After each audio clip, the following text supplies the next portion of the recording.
Hey, Brandon here. Welcome to the channel and thanks for tuning in. It is official, folks. Round one of the NFL draft is in the books. Us Dynasty junkies, man, we've been waiting for this weekend for so long. We've been scouting these players and we are finally getting our draft capital.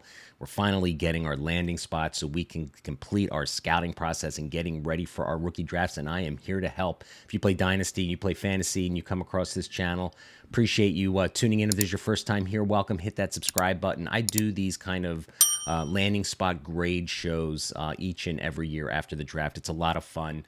Really going to go through these players quickly just to kind of give you my initial thoughts and reactions of landing spots. We're going to talk about their rookie ADP. Are they going to be immediate starters, future starters, and like what is their value ceiling in a few years, right? We can't judge these players until, maybe 2 or 3 years into their careers, but nonetheless, it's a fun exercise to go through. So again, thank you for tuning in. Let's get right to it, man. First guy off the board, right, with the first pick in the NFL draft, did not come with any surprises. Caleb Williams going to the Chicago Bears. This was pretty much expected throughout the draft process. I give it a landing spot grade of an A. He's going to be either the 101 or the 102 in your rookie drafts. May go to 103 if there's someone like Marvin Harrison and somebody likes Jaden Daniels, but I think he's going to be the first or second pick, most likely the first pick in the majority of rookie drafts. Pretty sure you're thinking the same thing. He's going to be an immediate starter, and I think his value ceiling is a QB1. I think it's going to take a couple years, for all of these quarterbacks to get acclimated to their teams and stuff. And I've always been on record that all these quarterbacks should sit a year, take the Jordan Love approach. But I think they're going to do that with Michael Penix when we talk about him here very shortly. But nonetheless, I give Caleb Williams, an A landing spot. They got DJ Moore. They added a wide receiver we're going to talk about here very shortly, also in round one. So they're giving him the weapons. The offensive line is improving. They got a good running game. The offensive scheme and system is going to play a huge role in the success of all of these quarterbacks, but we're going to roll the dice here, give him a landing spot grade of an A. He's going to be given every opportunity to be successful, and if you've got him on your taxi squads in a Devy league or you're going into your rookie drafts, I'm sure that he is going to come off the board early and often. All right, with the second pick in the NFL draft, the Washington Commanders select Jaden Daniels, right? This was also kind of the expectation as we went into draft night, right? He's been a riser throughout this process for the last few months. I also give this a landing spot grade of an A, all right, because he is going to be an immediate starter. He's going to be either the second pick. I mean, some people might take this kid first, right? The rushing ability of Jaden Daniels and his rise at LSU this year was exceptional. He's going to be given, just like Caleb Williams, I think, every opportunity, to be successful. He's going to be an immediate starter, and I think his value ceiling is QB1 as well. I give him an A landing spot grade because he has a clear path to playing time. I like Terry McLaurin. They got Austin Eckler there. Their offensive line is a little shaky. Hopefully they'll address that in the draft, maybe make some moves in free agency. But in any case, good landing spot. All right. He's got the weapons. He's got a good running game. And I think in offensive, he got Cliff Kingsbury there, who also I think has been a QB whisperer, so to speak. So giving him a grade of an A. All right. Number 3, the third pick in the NFL draft. Again, kind of what everyone expected after those two went off the board. Drake May going to New England. Give this a landing spot grade of a B. I have a rookie ADP anywhere from the second pick in the first round to the 6th. I think he's going to be an immediate starter, but I would love to see him sit a year behind Brissett just again to let him get acclimated. I love Drake May. He was my QB1 coming into this process. I just liked his size. I think he's got athleticism. He's got some things to work on, but all these quarterbacks do. There's no perfect prospect. It's going to be interesting to see which one of these guys 3 years from now are going to be the one who ends up being the best out of the bunch. But anyway, I think he's eventually going to be a QB1. Also has the ability to be a top 10 quarterback if they develop him properly. Now, give him a landing spot grade of a B. They don't have any receivers yet. Now, they've got the second pick here on day 2 on Friday night. So there's a good chance that they, either trade that pick. There's a lot of rumors that Brandon Ayuk from the 49ers is available. And there's plenty of great receivers left on the board here on day two, right? Lad McConkey's out there, somebody who I really like. I mean, there's people that like Keon Coleman, A.D. Mitchell, who know whatever your flavor is of wide receiver. I can't imagine, the Bills go number one in round two, New England goes number two, and I'll bet you there's going to be receiver off the board. So landing spot grade of a B, only because the environment around them is a little bit more shaky. New England needs to add some more pieces. That's why I think they should let him sit for a year, put Brissett out there, stink for another year, get the draft capital next year to add some more offensive weapons to develop Drake May properly. But as we know, it probably won't happen, right? There's no patience anymore in the NFL, certainly. All right. With the fourth pick in the NFL draft, the Arizona Cardinals select Marvin Harrison Jr. This was also very much the expectation. If, in fact, the Cardinals didn't trade the pick, which they didn't, they take the best receiver. I give this a B plus landing spot grade. I'm not Kyle Murray's not my favorite, quarterback, right? But he lands in a room that's wide open right now. So he will be an immediate starter. He is going to get peppered with targets. I just didn't give it an A only because of the whole team in general. Again, Kyle Murray, good quarterback. I just don't know if he can take that next step. But still, nonetheless, Marvin Harrison Jr. going to the Cardinals, going to be either could be the first pick in a rookie draft, or he could fall all the way to number 4. He's not going to get past number 4. If you're in a super flex league, right? I mean, he's going to be in the top 4. If it's a QB1 league, he's probably going to be the 101. So all these grades and pretty much rookie ADPs that you see on the screen are pretty much for a super flex league. All right, but he's going to be an immediate starter, and he definitely oozes the wide receiver 1 upside on the team, as well as a top 10 wide receiver in the future. All right. With the 6th pick of the NFL draft, the New York Giants select Malik Neighbors. I give this a B plus rating. Daniel Jones is coming back. They did not address the quarterback position in this year's draft. So they're going to give Daniel Jones. They signed a big contract with him, but he lands in a great spot. Again, I didn't give him an A. I mean, he's going to be arguably the wide receiver 1 on the team immediately when he steps on the field in New York. But again, I gave him a B plus landing spot grade only because Daniel Jones is very inconsistent. Their offensive line needs some work. They really don't have a running back, I think, on the roster right now that they're comfortable with. I would expect them to draft a running back, in the day 2 possibly. So his environment, again, is going to lead to some inconsistency, ball placement, I think, and just him getting his hands on the ball. Nonetheless, he's a wide receiver 1 immediately for the Giants. He's going to go, again, between, I think, the 3rd pick in the first round of a rookie draft but I don't think he falls past the 6th pick. It's going to be an immediate starter and has the absolute upside to be a wide receiver 1 in Dynasty. But again, it's going to be, can the ball get to him on a regular and consistent basis? Because that's what it is with landing spots. The environments matter, right? I mean, everything goes into play to be truly successful on the field for these skill position players. All right, the shock of the draft, Atlanta Falcons selecting Michael Penix Jr. with the 8th pick. I give this a landing spot grade of a C. This was like the first curveball of the draft, right? Everyone was like, whoa, the gasps all over the country. Right, they signed Kirk Cousins, but I applaud Atlanta for making a selection with Michael Penix Jr. All right, I'm not a Michael Penix Jr. guy. I would never have drafted him, but I like the fact that they're going to let this guy sit on the sideline and learn how to be an NFL quarterback. So he's got some inconsistency to his game, his mechanics. He was not somebody that I imagined would be a top 10 pick, but here we are. I'm going to give him a landing spot grade of a C. He's going to be picked in a super flex league, rookie ADP from the 6th pick. I think he could fall all the way down to the 2nd round and maybe as far as the 203. I am not going to be selecting Michael Penix Jr. He's not going to be getting on the field for probably 2 years, and I was just never a fan of his mechanics and his ability. Yeah, he was great at Washington, just not somebody that I was excited about in this draft process. So I give him a landing spot grade of a C, and I could see him, even in super flex leagues, maybe falling a little bit only because, Kirk Cousins signed a big deal. And I think they can get out of Kirk Cousins' deal relatively, easily with a pretty decent cap hit next year. But anyway, applaud the organization for taking a quarterback, knowing that he's going to be sitting for a while. I think more NFL teams should do that to help develop these players.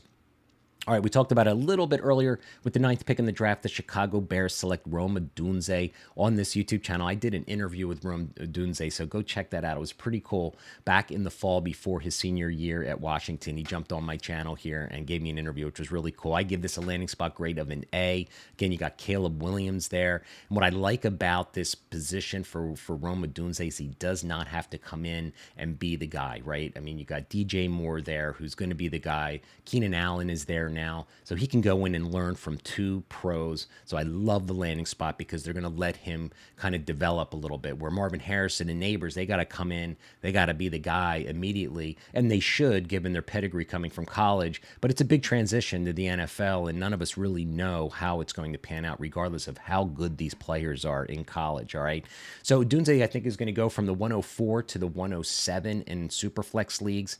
I think he's going to be an immediate starter, and he has wide receiver one upside as well. All right. All right, the Vikings trade up, not as far as we thought, but trade up to get J.J. McCarthy with the 10th pick in the first round of the draft. I give this a landing spot grade of an A. All right, now, I was not a fan, if you watched my channel here, the pre-draft process of J.J. McCarthy. Now, I'm really hoping that the Vikings don't throw him in there week one. I would love to see him stay on, just, again, put him on ice. But you got to love the coaching staff, good offensive line, great receivers, Addison, Jefferson, right? I think Aaron Jones is there now, so he's got a good, running back in a good system to, really develop. So where is he going to go in a rookie draft? I think he could go anywhere from the 103, but all the way down to the 110. I don't think he makes it out of the first round in a rookie draft only because of his landing spot environment. I mean, he's in a great spot playing indoors. Like I said, all the pieces around him. I think he's going to be an immediate starter, although I don't think he should, but I expect him to be because I'm not sure there's someone there on the roster right now that, is going to get the fan base excited. You draft a first-round quarterback, your expectation is that you're going to play the man, right? I think he's got QB2 upside. I don't see J.J. McCarthy, as a QB1 in Dynasty. That's just my opinion. All right, Denver Broncos take Bo Nix with the 12th pick in the NFL draft. Crazy, crazy stuff, man. But anyway, here we are, right? I give it a landing spot grade of a B. I think he goes anywhere on a rookie ADP from the 109 and could go all the way down to the mid-second round, even in a super flex. I want to be cautious, man. Like if you're watching this and you're thinking like, hey, man, it's a round one quarterback, you got to take him in round one of a rookie draft. Just go back and look at history, man. Half these guys, I'm telling you right now, we got 7 quarterbacks here, something like that. Only half of these guys are going to make it, right? So, there's minds within the first round here. So he's to me as a future starter. He should not be starting day one in Denver. All these quarterbacks, like I said, should be sitting. I know that's not going to happen. But, man, I'll tell you, I'm really hoping that the Denver Broncos play it smart with this guy. He is not ready to come in and start leading an NFL franchise to me. I just don't see it. I know he played well at Oregon this year, but, man, just, again, he did a lot of short passes, and I love his intangibles. He's a competitor and a tough guy. I love it. I think he could be a QB3 in the future. I am just not a huge Bo Nix fan, and I just think this draft really shows, again, that the NFL just overvalues these quarterbacks, and I know it's tough. I mean, it's difficult that we can't find 32 people in the world to play this position at a high level. I say it each and every year, but here we are, and it just shows the desperation of these franchises to have something new and shiny in the quarterback room. I get it, but let's hope that they just take their time with these players and get them ready behind the scenes before they trot them out there for all the pressure that's put on a quarterback to be the face of a franchise. It's a hard job. All right. First landing spot that really everyone was like, oh no, right, was Brock Bowers getting selected 13th overall. It was about where we thought he was going to come off the board, but going to the Las Vegas Raiders, I give it a landing spot grade of a C. Last year they drafted Mayer day 2, right? So it's like, okay, is he going to get on the field as an immediate starter? Absolutely. So, what happens to Mayer? His draft stock takes a huge hit. They may just play both of these guys and do 2 tight end sets and put them back, out in the field. I can certainly understand that. I give it a landing spot grade of a C. I still think Bowers is going to be a first-round talent and a first-round rookie pick, even though the landing spot is not very desirable. But he's going to be an immediate starter, and he has the upside to be a tight end one. He is a special prospect, very athletic, great hands, just a great player. They just might put him out in the slot and out wide and just make him a receiver too. I mean, the guy's got hands. He's going to get on the field. But the landing spot was not what we were hoping for. Not the greatest QB situation as well to get the ball to him. Running back room's a little, scarce too, which again, you need that whole environment to, make all these pieces work. All right, so we have 4 more players here drafted. Excuse me. All right, there was a big gap from 13 all the way down to 23, and the Jaguars trade down in the draft and still get Brian Thomas Jr. I'm going to give this a B-plus landing spot. He's going to be drafted, I think, still first round on the back end of a rookie draft. I got the 107 to 112 as a projection where he would come off rookie drafts. Great receiver from LSU. He's going to be a really good complement, to Christian Kirk, and now Gabe Davis is there. So, like I said, giving him a B-plus landing spot. He's going to, again, be able to come in and not have to be the focal point and the savior of the wide receiver room, which I think is really important for a lot of these players. So, it's not an A landing spot because there's a lot of good players already on that team. But again, the skill set, he will certainly emerge. I think Christian Kirk's contract, I'm not sure when that runs out, but he could potentially be the wide receiver 1 of that team. I think he has wide receiver 2 upside, will be an immediate starter for the Jaguars this fall. All right. So Chiefs trade up and get Xavier Worthy, right? All right. So this was pretty exciting. They traded the Bills, who could have taken Worthy, trade the pick. So I give this an A-plus landing spot. Xavier Worthy is going to vault up draft boards. I'm telling you, folks, he is going to be going. I know if you're out there concerned about that, his drops that he had at Texas, or you're concerned about his frame, you got Mahomes attached to you. Rashee Rice, I think, is a way overvalued receiver. I'd be selling him in Dynasty. I did a show on my podcast talking about Rashee Rice, especially with his issues and stuff. I think Xavier Worthy is going to come in, be obviously an immediate starter, has wide receiver 2 upside. I'm not sure he's going to be a wide receiver 1. I think he probably could, though, a back-end wide receiver 1 if he just has the production that we're all expecting him to have at Kansas City. But, man, we were all waiting to see who the Kansas City Chiefs selected, and we all knew whoever that was, their stock was going to get a bump. And now it's Xavier Worthy. So he is going to be clearly a back-end wide receiver taken in round 1 of the NFL, of our rookie drafts. I think he doesn't make it out of the first round in a lot of drafts with being connected to Andy Reid and Mahomes. All right. With the 31st pick, the 49ers take Ricky Pearsall. Okay, a little shocker, right? I mean, I was thinking maybe Ladd McConkey and, but no, here we go. Ricky Pearsall getting round 1 draft capital, right? A little unexpected. I'm going to give this a B+. I probably should give this an A, actually. I'm going to give this an A now that I'm thinking about it, right? 49ers, wide receiver. There's talk about trading Ayuk. So, I mean, Deebo Samuel's not getting any younger. I mean, I don't know what his contract status is at the moment. But, they're not going to be able to pay both of those guys top money, although my Philadelphia Eagles just paid our 2 wide receivers. But I think that the 49ers are looking to the future. What happens, Ayuk actually might get traded here day 2, which should be pretty exciting. But anyway, so I have him, as far as a rookie ADP, I have him going in the back end of the first, but most likely he's going to be a day or a round 2 pick in our rookie drafts. But the 49ers, again, we love that offense. We love the Shanahan offense, right? So he might sneak into the back end of the first half of round 1 of rookie drafts. All right, I see him as an immediate starter. There's no way he's not getting on the field week 1, probably playing primarily out of the slot, which would be great. He's going to get his hands on the ball. I think he could be, his ceiling upside, his value ceiling could be a wide receiver too. All right, with the last pick of the draft and the last of the first round, and the last player we're going to talk about today is Xavier Legette. A little bit of a surprise. The Panthers trade up again. Just hop, skip, and a jump a couple picks, and they take this kid. I'm going to give this a B- landing spot. I like Legette.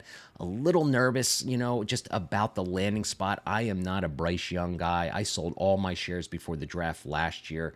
I'm concerned about his size and the longevity that he is going to last in the NFL. but the room is wide open, right? So you got to like that. But I just don't like the environment. I don't like the team. So they could take a huge jump. He's going to be a second round pick in our rookie drafts. I don't think he's going to, obviously he's got round one capital, but he's going to be, a mid, I think, round two rookie pick in our drafts. I think he's going to be an immediate starter. All right. And I think he has wide receiver 2 or 3 upside. I don't think this guy's going to be a wide receiver 1 on a team. A lot of people that love Legette for his last year, but then there's people that, you look at his production over college. He played 5 years, and only really his last season did he really produce anything. But he's a physical specimen. He's got size, speed, combo that obviously intrigued Carolina again to take one of these archetype type receivers, kind of similar to Jonathan Mingo, that really didn't work out last year. But in any case, Legette, first round draft capital, you got to love it. Landing spot, kind of average on that. So, all right, man, there it is. I'm going to do a show just like this for round 2 as well as round 3. So please hit that subscribe button, tell a friend. Appreciate you, taking your time with me on this Friday to watch the show, or Saturday, or over the weekend draft. Enjoy the second round. And most importantly, have fun in your rookie drafts, and always take your guys in rookie drafts. Thanks for watching.